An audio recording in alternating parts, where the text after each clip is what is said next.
Hello and welcome to my channel.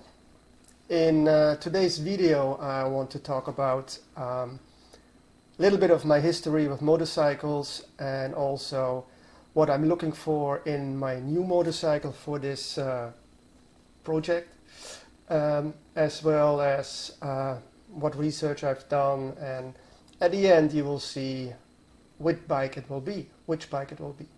So stay tuned and have fun.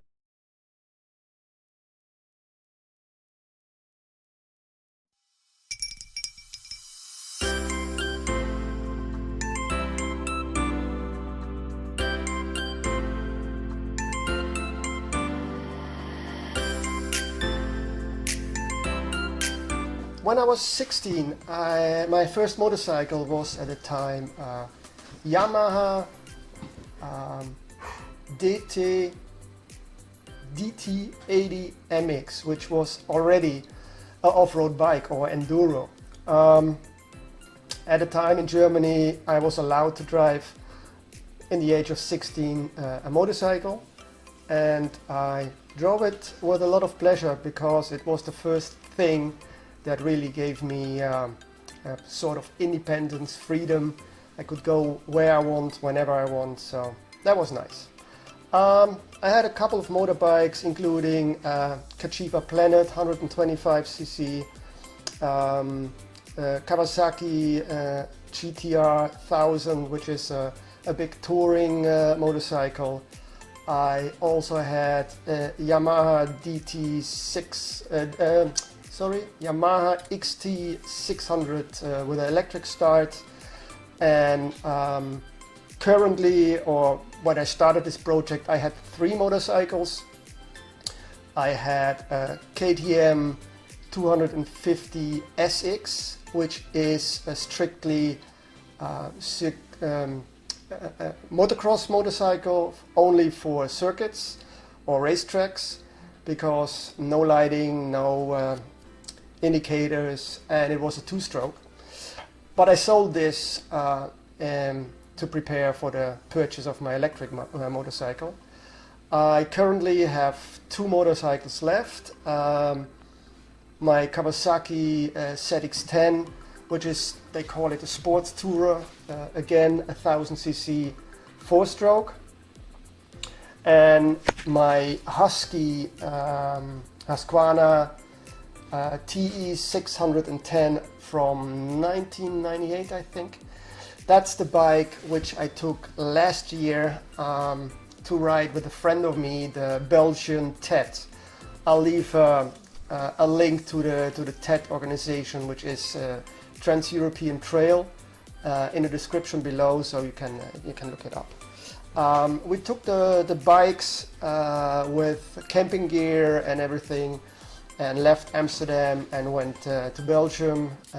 Had a wonderful time, and only the last couple days we had some rain, but it was terrific going off-road and had a lot of fun.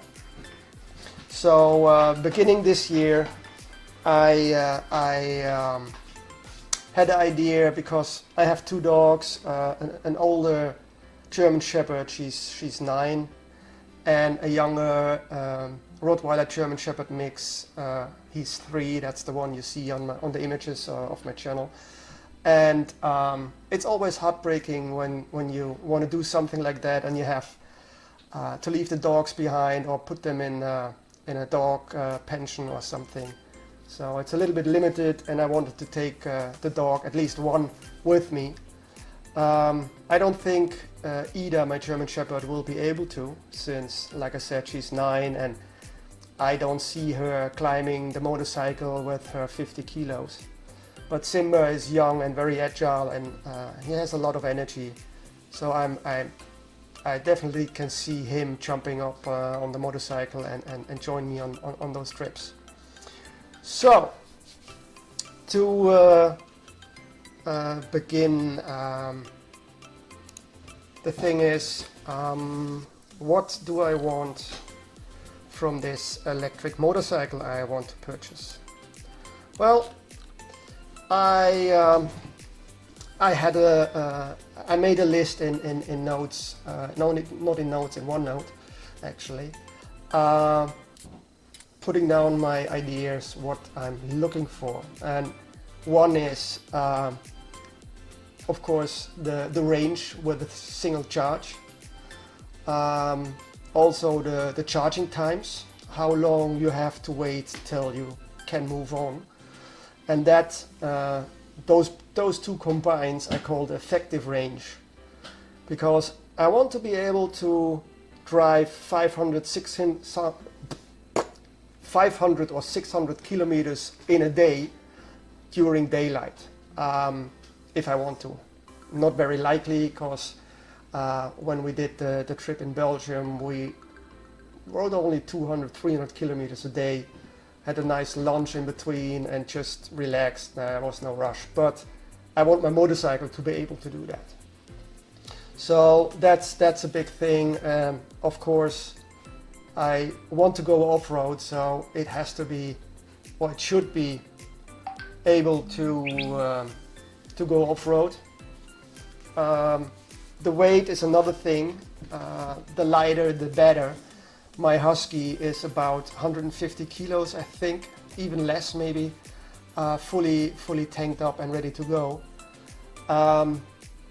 After short investigation in electric motorcycles, I don't think that is a mark I can hit with an electric motorcycle, but we'll see. Another thing is what I'm looking for is the carrying capacity.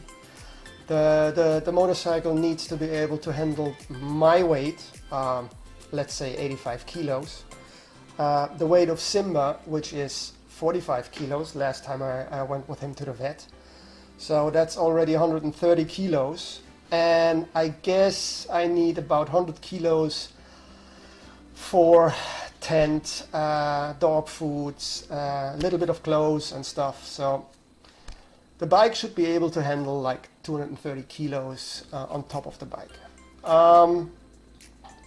Crash protection is also something I want to add, because if you go off-road, it's very likely that at some point you will step off the bike unwillingly or just lay it down. So that's another thing. Let's see what I've got here in my notes again. Yeah, like I said, off-road, 500 kilometer. Yeah, a lot of electric bikes, or there are electric bikes with belt driven, and I don't really trust a belt drive if you go off-road. Chains, most of the off-road bikes nowadays, if you go motocross or the enduro sports, they all drive on chains. So and I rarely see them having troubles with the chains, that the chain is ripping apart because of course it can happen, but I just think it's more reliable than a belt drive. If not, if I made a mistake, let me know in the comments.